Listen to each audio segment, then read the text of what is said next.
Si vous preniez un certain nombre des plus grandes productions américaines des années 70 et que vous mettiez ça dans un malaxeur, puis que vous mettiez ça dans un gros verre multicolore avec une grosse paille, il y a des chances que ça ressemblerait au film d'aujourd'hui, une super production italienne de 1978 qui s'appelle The Visitor. C'est notre film d'aujourd'hui. Pourquoi c'est bon? J'ai dit 78, mais d'après l'IMDb, c'est 79. Dans le générique, c'est écrit 78. J'ai choisi 78. Donc, c'est ça, notre réalisateur, c'est Giulio Paradisi, que je connais pas tellement. En fait, je connaissais pas du tout. Et c'est ça, qu'est-ce que c'est? C'est un de ces films dont les Italiens étaient très friands. Ils étaient très bons pour faire ça. C'est une copie d'un film américain, même de beaucoup de films américains, en fait. En l'occurrence, Damien et la malédiction. C'est un mélange de ça avec un petit bout de L'Exorciste, Rencontre du troisième type, et puis plusieurs autres films comme ça. Mais fondamentalement, c'est plutôt une copie de Damien et la malédiction. Et qu'est-ce que ça raconte? Eh bien, c'est ça, on a essentiellement Dieu extraterrestre, Yahvé, il est carrément nommé, là. C'est un commandant de vaisseau spatial qui s'appelle Yahvé, qui est joué par John Huston. Et à la nuit des temps, il a vaincu le méchant Satan sous un autre nom. Et il a gagné, mais le fameux Satan ou Sétine, je pense qu'il s'appelle, a déversé une partie de son code génétique dans la race humaine. Et de temps en temps, il y a une femme qui apparaît et elle, quand elle a des enfants, eh bien, elle porte des antéchrists. C'est comme ça. Et si elle en a 3, si elle enfante 3 enfants, eh bien, ça va être la fin du monde. Et quand le film commence, elle en a déjà un. Et John Huston, il est sur sa planète, là, puis là, il voit ça, et puis il décide qu'il va venir sur Terre pour récupérer cette jeune fille, en fait, la petite fille de 8-10 ans, là, qui est le proto-antéchrist, ou en tout cas un tiers d'antéchrist. Bon, et honnêtement, l'intrigue est assez compliquée, mais en gros, ce qui arrive, c'est qu'il y a une cabale de gens d'Illuminati, il y a un complot, là, et eux, ils veulent faciliter l'avenue au monde de cette couvée d'antéchrist pour avoir l'argent et le pouvoir. Et ils ont mis en place un de leurs agents qui a réussi à séduire la mère en question et qui essaie de la convaincre d'avoir d'autres enfants. Puis elle ne veut pas parce qu'elle sent bien que son enfant, même si elle l'aime beaucoup, que son enfant, il n'est pas tout à fait correct. ça se voit assez vite qu'il est maléfique. Puis lui essaie de la manipuler, ça marche pas. Finalement, les méchants changent de plan, ils s'arrangent pour paralyser la fille, elle se ramasse en chaise roulante, puis là, ils essayent de l'inséminer de manière artificielle. Mais bon, en tout cas, c'est... Puis il y a un policier qui est impliqué là-dedans, qui va enquêter sur comment ça se fait, là, comment ça s'est passé, qu'elle s'est fait tirer dessus par sa fille, le jour de l'anniversaire de sa fille, avec un fusil qui est apparu mystérieusement. Etc., etc., etc. C'est comme je vous disais, l'intrigue est assez... Ça va dans tous les sens, en vérité. C'est pas extrêmement cohérent, là. Puis, c'est ça. À la fin, les gentils gagnent. Ça finit comme ça.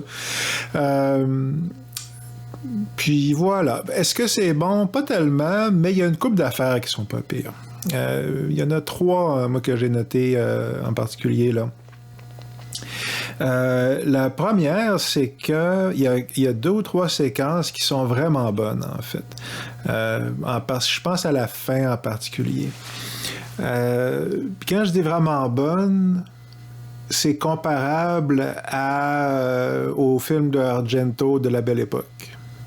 OK? Il y a des séquences carrément qui font giallo, là, qui font Deep Red ou qui font peut-être penser un petit peu à Suspiria.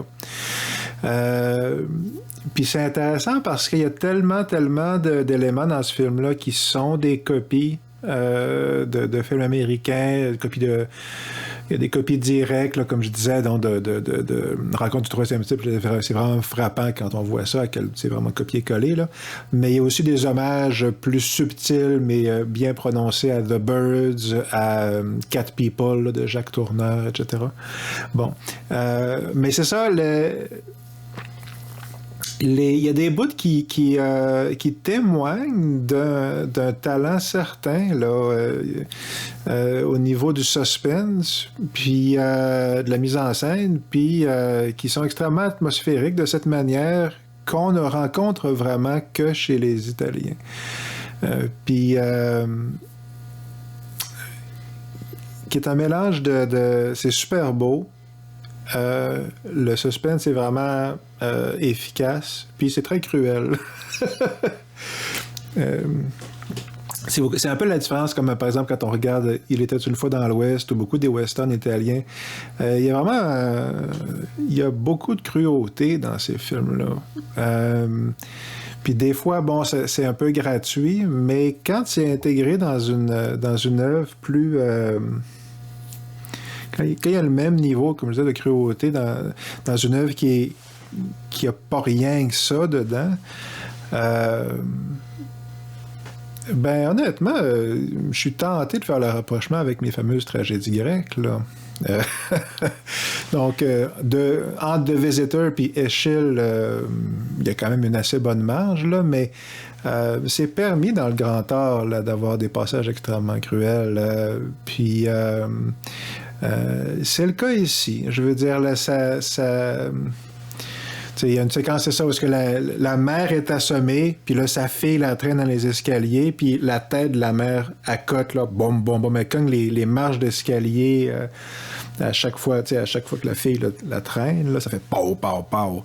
Bon, mais c'est ce genre de détails-là. Fait que c'est grotesque un peu quand on en parle, puis honnêtement, quand on le regarde aussi, mais c'est à mi-chemin entre le horrible puis le drôle, là. Puis, ben c'est ça, il y a un certain nombre de ces détails qui, tout mis ensemble, assemblés, puis avec les poignées de porte qui tournent tranquillement, là, parce que le méchant va attaquer, bon, etc. C'est ça, tout ça mis ensemble avec la musique, ça donne, comme je dis, une couple de séquences, au moins 2, peut-être même 3, là, qui sont bonnes comme dans n'importe quel de vos films d'horreur italiens préférés. Puis il y en a beaucoup qui se sont essayés, même chez les Italiens, puis c'est pas tout le monde qui y parvient. Là. Les giallo, moi, j'aime pratiquement tout le temps ça. Puis c'est toujours assez stylisé dans ce genre-là, mais c'est quand même pas tout le temps. C'est quand même assez inégal. Donc les scènes là-dedans, c'est très, très bon, ces scènes-là. Une autre chose qui est très bonne, c'est l'aspect visuel de une fraction du film. Certaines scènes du film ont un aspect visuel qui est très impressionnant. Particulièrement l'introduction, comme le premier 5 minutes, là, où on explique cette histoire de combat primordial entre Yahvé puis Satan, là. Bon, c'est ça. Puis encore une fois, je ne sais pas si j'ai bien clairement exprimé au début, mais c'est des extraterrestres, là. Toute l'idée, c'est que c'est de la science-fiction parce que c'est des extraterrestres. OK? C'est pas des puissances purement surnaturelles, c'est des entités d'une autre planète, mais évidemment qui sont tellement puissants que, bon, un peu le principe de Lovecraft, là, de l'extraterrestre tellement puissant qu'il paraît comme une divinité, mais ici, c'est Yahvé à la place de Shub-Niggurath, n'est-ce pas? Ça pour dire que c'est ça, quand on voit cette séquence au début, où est-ce que, un peu comme le prologue du Seigneur des Anneaux, là, autant l'animation que ceux de Peter Jackson, il y a un peu une séquence au début comme ça, qui est visuellement, là, honnêtement, super cool. Honnêtement, c'est vraiment, vraiment cool. Ça m'a fait penser aux séquences de rêve dans Dreamscape. Là. C'est le même côté visuellement saisissant avec le même genre d'esthétique. Là. Donc, ou bedon, tu sais... Altered States, dont j'avais parlé l'année dernière. Là. C'est un film de cette famille-là. C'est pour ça que je voulais le regarder, en fait. Là. C'est un des films qui a la réputation de faire partie des films de genre visuellement saisissants des années 60 à 80, 70 en gros. Un peu comme 2001. Bon, il y en a quelques-uns comme ça. The Black Hole de Disney, c'est dans cette catégorie-là à certains aspects. Là. Puis le film n'est pas tout comme ça. Il y a des bouts où ça fait très film italien. Là, je parle de The Visitor, on est revenu ici. Là. C'est ça, des bouts de The Visitor, ça ressemble, ça fait plus Jess Franco que Stanley Kubrick, là, si on veut, mais des fois, ça a l'air petit budget, mais des fois, ça a l'air vraiment d'une grosse production faite par un grand artiste. Puis c'est curieux à quel point c'est comme s'il y avait deux réalisateurs qui avaient travaillé sur le film, un qui est un grand artiste, puis un qui l'a pas tellement. Je sais pas si c'est parce qu'il y a un assistant réalisateur qui a aidé ou quelqu'un a travaillé sur le film. J'ai rien vu de ça en ligne. Là. Personne ne parle de ça, à ma connaissance. S'il y en a, je ne l'ai pas trouvé, mais si c'est le même gars, ben, c'est comme s'il avait tourné deux films en un. Il y a le côté, c'est ça, visuellement très saisissant. Là. Tout ce qui concerne le Yahvé, là, Johnny Houston, lui, quand on le voit d'habitude, c'est des affaires de même. Là. Il y a un genre de secte autour de lui, là, ses agents. Bon, tout ça, ça a tendance à être visuellement saisissant, mais bon. Mais il y a bien d'autres bouts qui ne le sont pas pantoute. En tout cas, mais ceux qui sont visuellement saisissants, puis certainement cette séquence-là au début, ça vaut le détour. On le voit, on en voit une bonne partie dans la bande-annonce, là, de cette partie-là du début. Fait que si vous voulez vous faire une idée, vous pouvez regarder juste ça, mais si vous voulez juste regarder le premier 5-10 minutes du film, ça vaut la peine, sincèrement. Là. C'est sur YouTube. Hein. Vous en trouverez une copie sur YouTube si vous la cherchez. Mais donc, voilà. Ça, c'est très cool. Ça fait pas de Visitor un bon film parce que c'est trop incohérent. Ces passes-là sont juste... À un moment donné, ça devient quasiment gossant, en fait, là, parce que moi, j'ai trouvé que c'était trop garoché. J'ai trouvé qu'il y avait juste... À un moment donné, OK, ils mettent des scènes qui sont super belles, mais c'est juste là pour être là. Bon, tu sais, j'ai Jodorowsky qui me vient en tête, mais même lui, en général, il y a un peu de ça, mais c'est quand même, il y a quand même une sorte d'intrigue là, dans son affaire. Là. Ça tourne autour de quelque chose. Tandis qu'ici, c'est plus, comme je vous disais, on a mis un paquet d'affaires dans un malaxeur, puis voilà, c'est votre œuvre. Tout ça pour dire que la troisième affaire que j'ai aimée là-dedans, c'est qu'il y a Lance Henriksen. Lance Henriksen, quand il avait probablement dans sa trentaine là-dedans, il était vraiment pas vieux. Puis c'est lui qui fait le mari de la fille, là, le mari maléfique, en tout cas. Là. Il veut être son mari, finalement. Il y a demande en mariage, puis ça marche pas. Bon. Mais tout ça pour dire que l'agent, là... le gars qui voudrait être le père de l'Antéchrist, n'est-ce pas? Ou des deux tiers d'Antéchrist. Ben, c'est ça. C'est Lance Henriksen qui le joue. Puis Lance Henriksen, c'est un de mes acteurs préférés. Puis, si vous avez vu Aliens quand il est sorti, il y a des bonnes chances que ce soit aussi un de vos acteurs préférés. C'est lui qui jouait Bishop, là, le robot. Puis, c'est lui aussi qui avait le rôle principal dans la série de Chris Carter qui a fait X-Files, mais son autre grosse série là, qu'il a lancée après X-Files, qui est Millennium, qui a duré 3 saisons. Moi, j'ai vu juste les 2 premières, mais c'était vraiment dans mes émissions préférées. Là. Surtout la 2e saison. Beaucoup de gens n'ont pas aimé ça, mais moi, j'ai profondément adoré ça, la 2e saison de Millennium.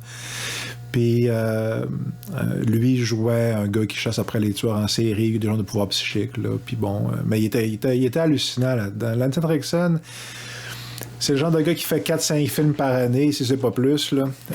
Puis il y a beaucoup de ces films-là qui sont vraiment... des séries Z. Pas trop certain pourquoi il y a une carrière comme ça, mais c'est un acteur prodigieux, moi je trouve. Puis il est très bon là-dedans, même si, bon, il a dit en entrevue que le film était pourri. Bon, c'est correct. Lui, il est cool. Puis quand on voit... C'est Lance Henriksen, quand on le voit dans un film, en tout cas moi, quand je le vois, je suis toujours super content.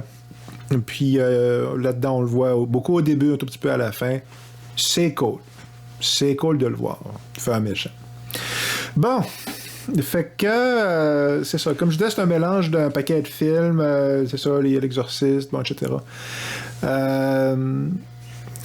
Avant que je passe à ma question pour aujourd'hui, pour ce film-là, un des aspects du film, c'est que c'est clairement une super production. Ils ont l'air, pour un film italien, certainement d'avoir eu un énorme budget.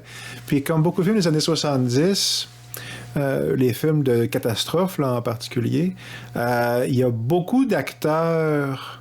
Il y a relativement beaucoup de gros noms. Il y a beaucoup de noms de personnes que tu reconnais. Là, okay? Bon, dans les films américains, des fois, c'est des plus gros noms qu'ici, mais quand même. Fait que bon, John Huston dans le rôle de Yahvé. Ben, John Huston, pendant un bout de temps, c'était une légende vivante à beaucoup d'égards. Hein? C'est un réalisateur. African Queen, je pense que c'est lui. Bon, c'est tout un personnage, John Huston, là, qui est un peu passé, il est tombé dans l'oubli aujourd'hui, mais pendant un bout de temps qui était très connu, là, il y avait une aura autour de lui, fait qu'ils l'ont engagé pour jouer Dieu. C'est un choix assez intelligent, en fait. Puis, mais t'as aussi un autre réalisateur qui est Sam Peckinpah, qui joue le père de l'Antéchrist, le premier mari de la femme. Je ne l'avais pas reconnu, mais c'est Sam Peckinpah, le réalisateur que beaucoup d'entre vous connaissez peut-être, là, de Wild Bunch, puis tous ces films-là, Straw Dogs, puis un paquet d'autres comme ça. Donc, Dirty Dozen. Fait que c'est ça, il y a un petit rôle là-dedans. D'ailleurs, il n'est pas très sympathique. Pas très sympathique, mais... Fait que, tu sais, ils ont mis John Huston, ils ont mis Sam Peckinpah dans le rôle du docteur, ils ont mis, Shelley Winters, elle fait une bonne... Moi, je la connais pas tellement, je sais pas si ça compte comme une actrice connue, mais certainement, elle a tourné dans pas mal d'affaires. Il y a Mel Ferrer, qui est plutôt un gars de série B, mais qui a tourné dans des tonnes de trucs. Là, j'ai listé tantôt de la liste de ces films de genre, je suis tenté de la lire tantôt, on verra comment ça se déroule, mais il y en a fait vraiment beaucoup. Bon, c'est ça, Mel Ferrer, il y en a d'autres, en tout cas, des gens comme ça, dans le film. Fait que ça, ce côté-là, super production. Il y a Glenn Ford, ouais, c'est ça, Glenn Ford, l'acteur américain. Puis quand je disais qu'il y a 2 films en un dans ce film-là, c'est un très compétent puis un qui ne l'est pas pantoute, mais ça se reflète aussi en quelque part dans le jeu des acteurs, parce qu'il y en a qui ont un type très... artificiel. C'est pas négatif, mais c'est le style cinéma des années 60 plus. Où est-ce que ça paraît que c'est théâtral ou acteur de TV. C'est le contraire du style acteur studio, là, du style naturaliste inspiré de Stanislavski, là, ce genre-là, où est-ce que les gens essaient d'être le plus naturel possible. C'est un autre genre de type d'acteur. Puis Glenn Ford, lui, il joue plus dans ce style-là. Il y en a une couple d'autres comme lui aussi. Puis les deux styles se mélangent pas du tout, là. C'est trop différent, là. Donc, fait que je me demande d'ailleurs, j'essaie de trouver une comparaison. T'sais, mettons Marlon Brando puis Orson Welles, qu'est-ce que ça donnerait dans une même scène? T'sais, honnêtement, moi, j'aimerais vraiment ça, voir ça. Marlon Brando et Orson Welles, si ça existe, mettez-le dans les commentaires. Je vais courir aller regarder ça, mais à ma connaissance, je pense pas qu'ils ont travaillé ensemble, mais ça donnerait peut-être un peu ce genre de mélange de styles, pas vraiment compatible de style d'acteur. Bon. Donc c'est ça, Glenn Ford fait partie de ces personnages-là qui sont... ils sont juste là pour se faire tuer, essentiellement. Puis il y a bien du monde dans ce film-là. Puis c'est le côté Omen, là, la malédiction, là... où est-ce que c'est un peu des prétextes à avoir des scènes de mort spectaculaires là, et surnaturelles, tu sais. Donc, dans The Omen, il y a un chien surnaturel là, qui a tendance à apparaître juste avant qu'une série invraisemblable d'événements mène à une mort grotesque. Là. Bon, ben ici, c'est la même chose, mais c'est un oiseau, des oiseaux à la place. Il y a un faucon en particulier, mais il y a des pigeons à un moment donné. Bref. Fait que, comme je disais, c'est ça. Là. C'est une copie de The Omen. Glenn Ford se fait buter après quelques scènes. Bon. C'est ça. J'ai fait une première version de cette vidéo-là, puis j'ai arrêté parce que... j'avais pas d'idée à la base pour quel sujet aborder dans ma pseudo-méditation, la deuxième partie, là. Mais en fait, en y réfléchissant, j'ai trouvé quelque chose, je pense, qui est peut-être intéressant. Puis, à la base, pourquoi j'avais pas d'idée, c'est parce que je me suis dit, mais il parle de rien, ce film-là. Puis en soi, peut-être qu'on pourrait dire que ça, c'est une idée intéressante, si on grattait, bon, peut-être. Il y aurait de quoi là. Mais c'est ça, c'est tellement décousu que... c'est ça. Moi, il m'a semblé que c'était difficile de voir une trame... c'est trop incohérent pour avoir des messages profonds, ne serait-ce qu'inconscients. Ça, c'était ma première impression. Mais après ça, je me suis dit, OK, Dieu est un extraterrestre. C'est une bonne occasion pour en parler. C'est un thème qui a été super à la mode dans les années 70. C'est, à ma connaissance, le premier qui en a parlé. Certainement, le gars qui s'est rendu célèbre avec ça, c'est Erich von Däniken. Il a écrit Chariots of the Gods. Si vous avez déjà vu des images qui disent voici une illustration gravée dans une pyramide, puis on voit clairement une soucoupe volante dans les hiéroglyphes, là.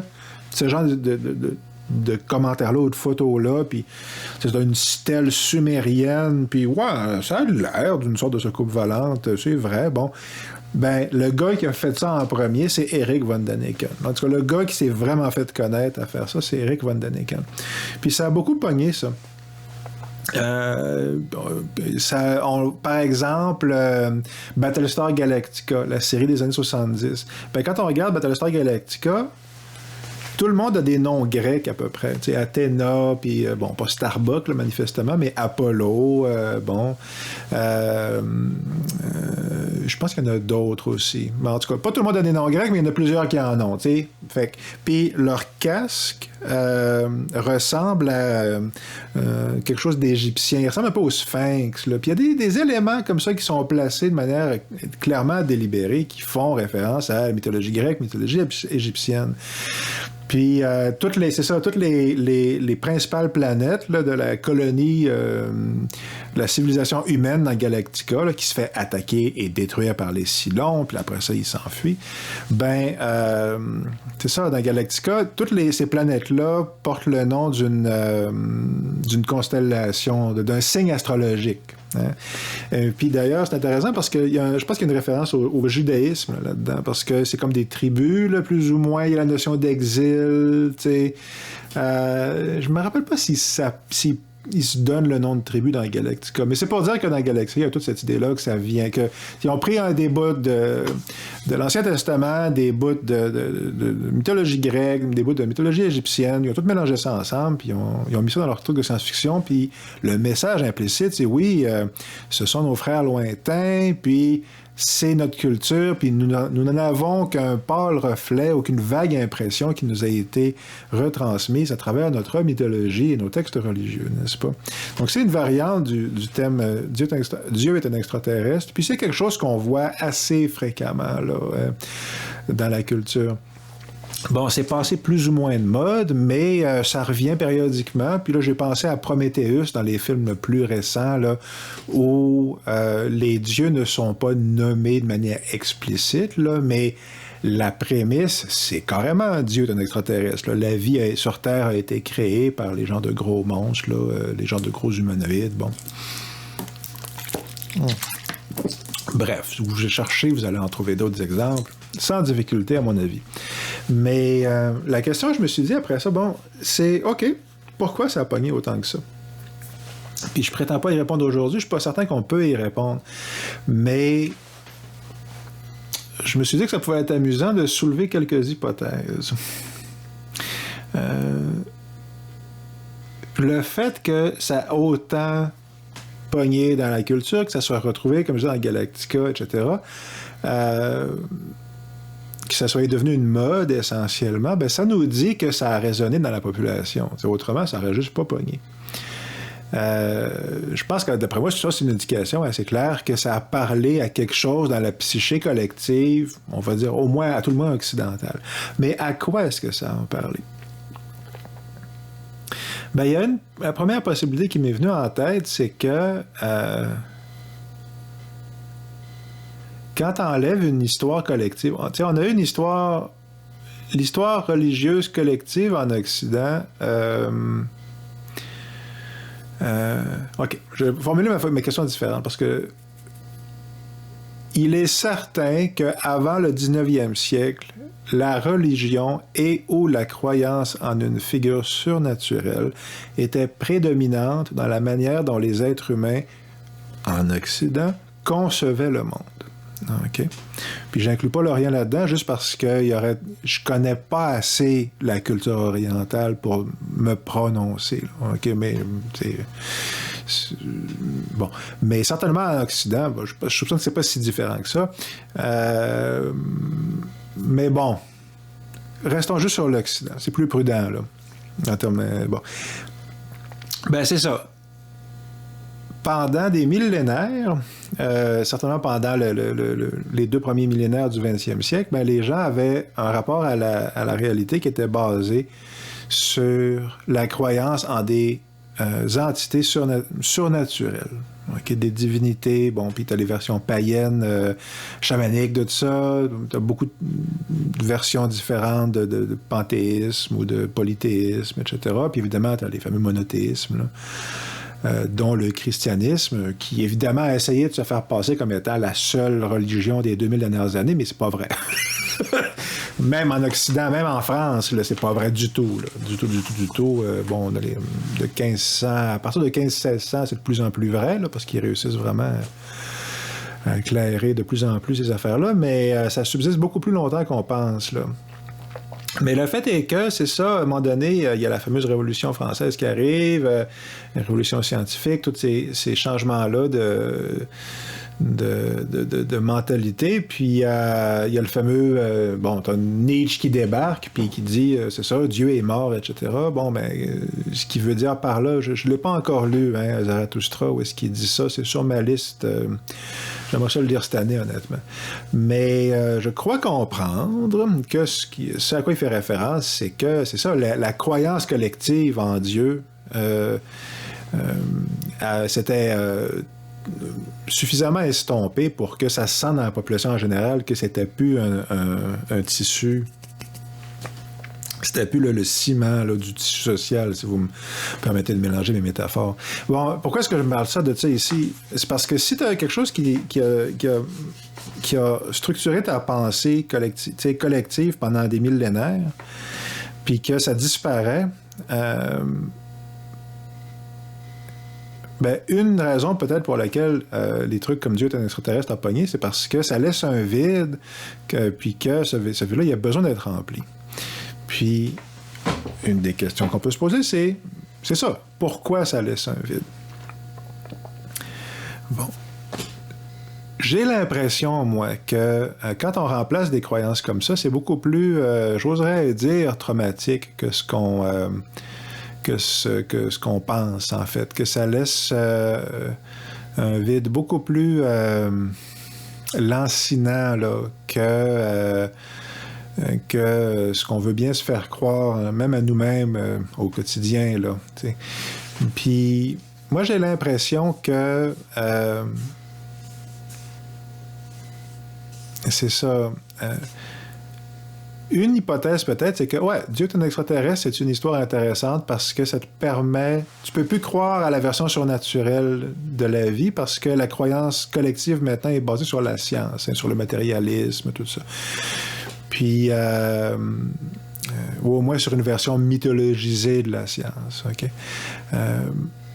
Mais si tu as quelqu'un qui arrive et qui dit « Non, mais finalement, il y a une explication scientifique à toutes tes croyances religieuses », qui te permet de conserver l'essence de l'histoire que tu te racontais avec les mêmes personnages, c'est juste que à place d'être une créature surnaturelle, c'est une créature, c'est un extraterrestre à la place d'être un ange, ok. Mais tout le reste est 100% pareil, ok. Ben, tu dis, je peux me raconter la même histoire dans le fond. J'ai encore mes points de repère. L'affaire que je croyais est correcte. Je n'ai plus ce vide, et cette angoisse existentielle de base. Encore une fois, mon hypothèse, c'est qu'elle existe, cette angoisse-là. Je pense même qu'elle se vérifie sans trop de difficultés, mais je vous laisse... Tu sais, c'est mon opinion à moi, ça. Là, je veux dire... On verra au fur et à mesure de ces films-là à quel point ça se confirme. Je pense qu'on peut voir des traces de ça. Si on peut voir, si c'est vrai cette chose-là, ben on devrait assez facilement en voir des traces à travers ces films-là, c'est-à-dire à travers la culture populaire. Mais bon, une des hypothèses, c'est ça. Pourquoi le Dieu est un extraterrestre, c'est une idée qui a autant pogné, ben parce que ça permettait aux gens de continuer d'avoir leurs croyances religieuses. Ils ont juste changé le fond d'écran, essentiellement. Mais ça, c'est une hypothèse. Puis, une autre hypothèse qui est possible... Bon, il y a une autre hypothèse qui est,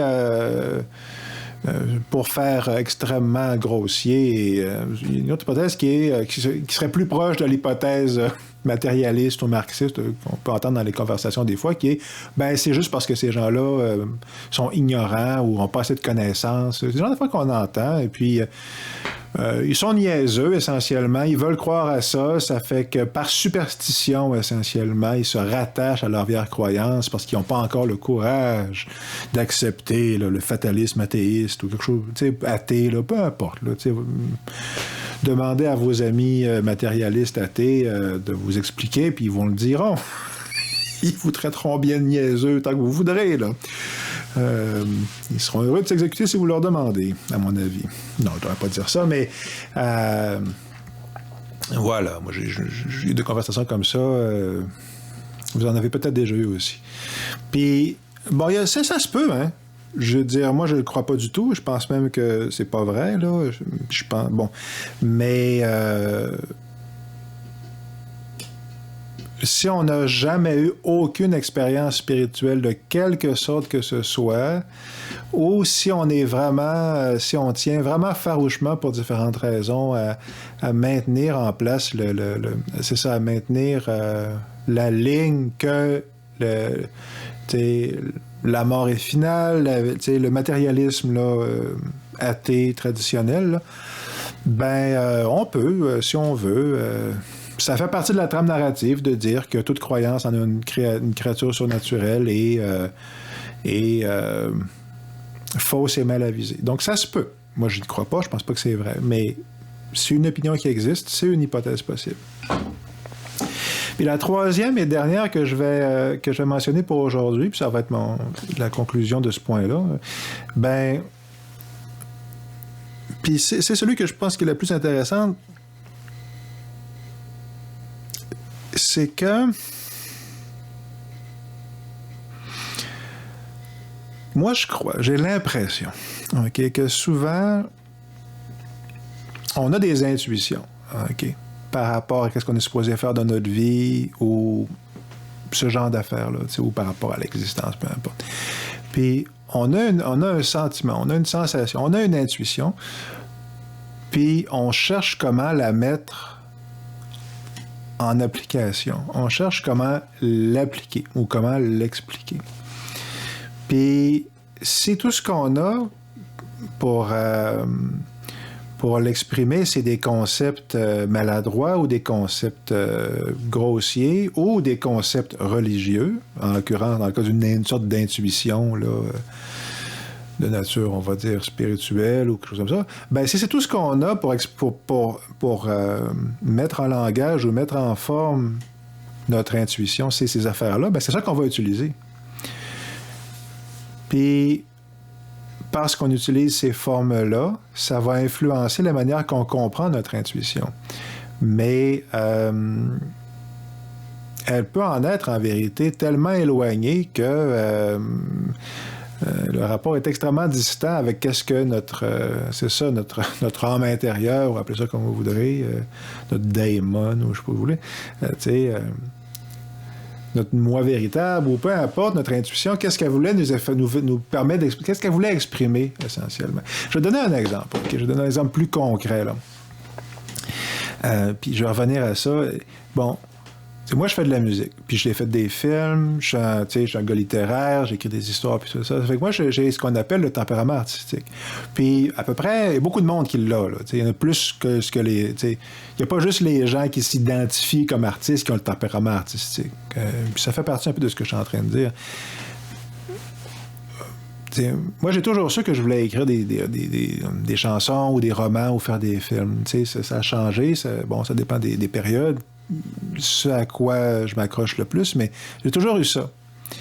Mais ce que j'ai pas su, quand c'est OK, comment est-ce que je suis supposé faire ça au quotidien? Comment est-ce que je suis supposé interagir, vivre ma vie d'artiste au jour le jour? Puis, j'ai regardé, on regarde les modèles autour de soi. Puis, ça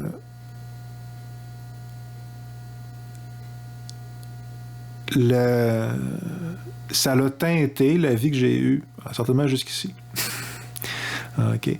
Puis, je rentre pas trop dans les détails parce que c'est pas le but, mais,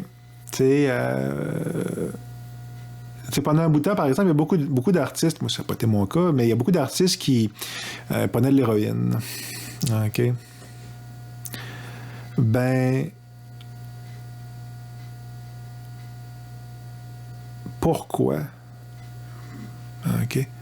Ben, pourquoi est-ce qu'il y a autant de gens avec un tempérament extrêmement créatif qui se sont mis à l'héroïne? Mais moi, je pense qu'il y a deux raisons. OK. La première, c'est que il y avait des modèles, en l'occurrence, beaucoup de Charlie Parker, je pense en particulier, là, le jazzman, là, saxophoniste. Ben, Charlie Parker, grand génie des créateurs du bebop, essentiellement. En tout cas, certainement, à beaucoup d'égards, la figure la plus importante du jazz avant Miles Davis. Là, c'est un junkie fini, là, Charlie Parker. Là, puis, ça a eu une influence sur Miles, mais sur un paquet de monde autour de lui. Le fait parce que lui, le plus grand génie du jazz, il était sur l'héroïne. Ça veut dire que peut-être que si moi aussi je prends de l'héroïne, je vais participer du chant de ses muses, n'est-ce pas? Okay. Ça a l'air niaiseux comme ça, mais je vous garantis que je l'ai déjà entendu, moi, du monde dire ça, là. OK? Puis la question te traverse l'esprit, certainement dans ta vingtaine. Là, c'est des questions qui peuvent venir en tête. Puis, c'est ça. Janis Joplin a fait de l'héroïne, ça l'a tué. Jimi Hendrix a fait de l'héroïne. Je suis pas mal certain que c'est ça qui l'a tué, lui, avec. Mais pourquoi est-ce que tout ce monde-là, dans le vingtaine, s'est mis à l'héroïne? C'est ça. On peut trouver différentes raisons, mais c'est quand même assez intense, là, commencer à se shooter à l'héroïne. Je pense que c'est ça. Un des facteurs, sûrement pas le seul, mais un des facteurs, je pense, c'est qu'il existait dans le panthéon des artistes, donc des modèles que tu as. Il y avait Charlie Parker, qui était une des plus grandes figures, puis lui, puis tout le monde autour de lui, ça veut dire qu'il y avait une tradition de faire de l'héroïne dans la musique. OK, puis c'est ça, il y a des périodes où est-ce que, je pense à la biographie de Miles Davis, il en parlait de ça, l'autobiographie de Miles Davis, qu'il y avait des gens qui considéraient que si tu prenais pas de l'héroïne, tu n'étais pas un vrai musicien, là, essentiellement. Bon.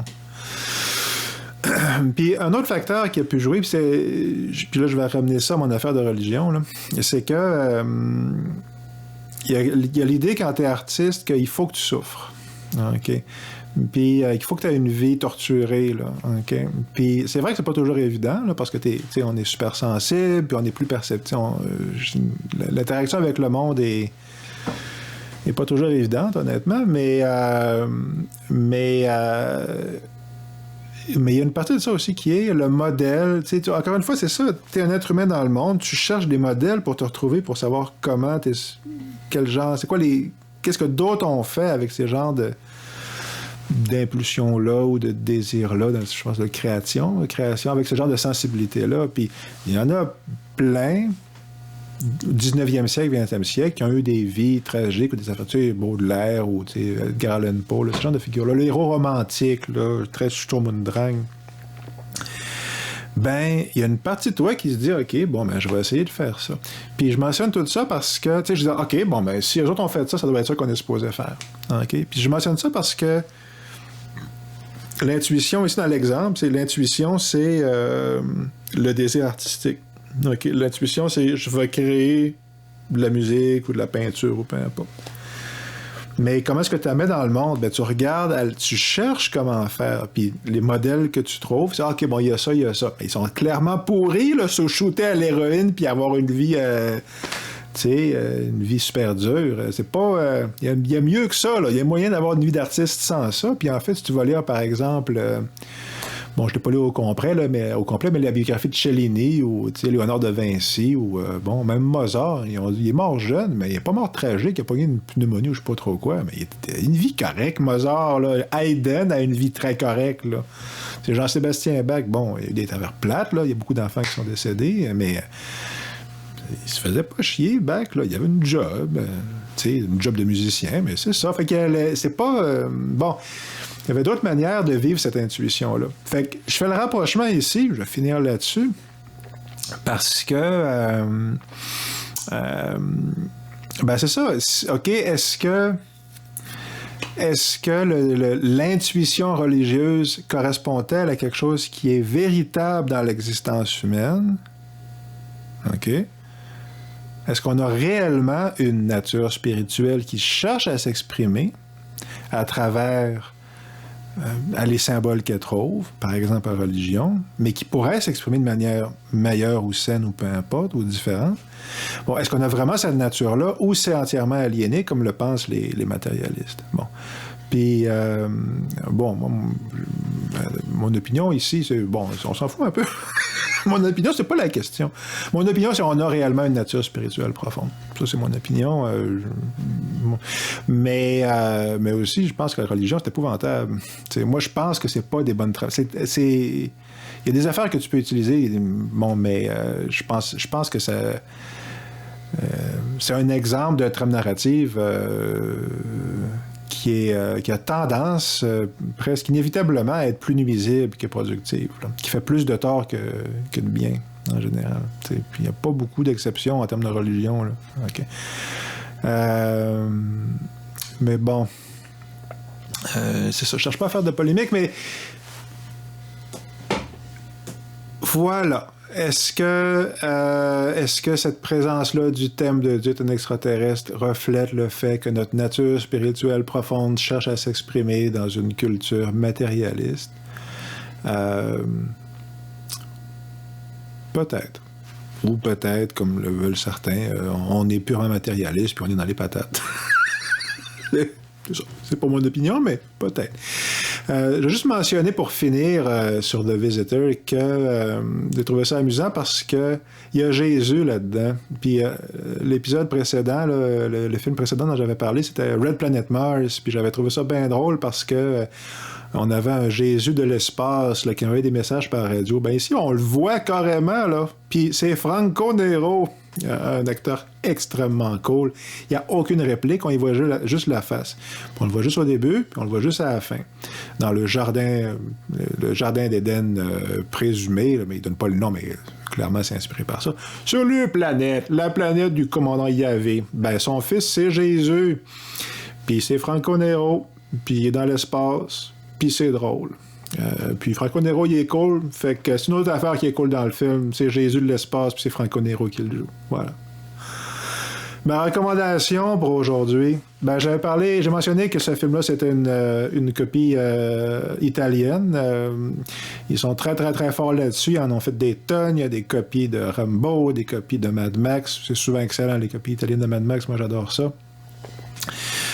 Il y en a plein, des copies de Indiana Jones, je pense qu'il y en a une couple, les western spaghetti, évidemment. Bon, il y en a des tonnes de plein de genres différents, copies de la Guerre des Étoiles. Ben, c'est justement ma recommandation d'aujourd'hui, c'est Star Crash.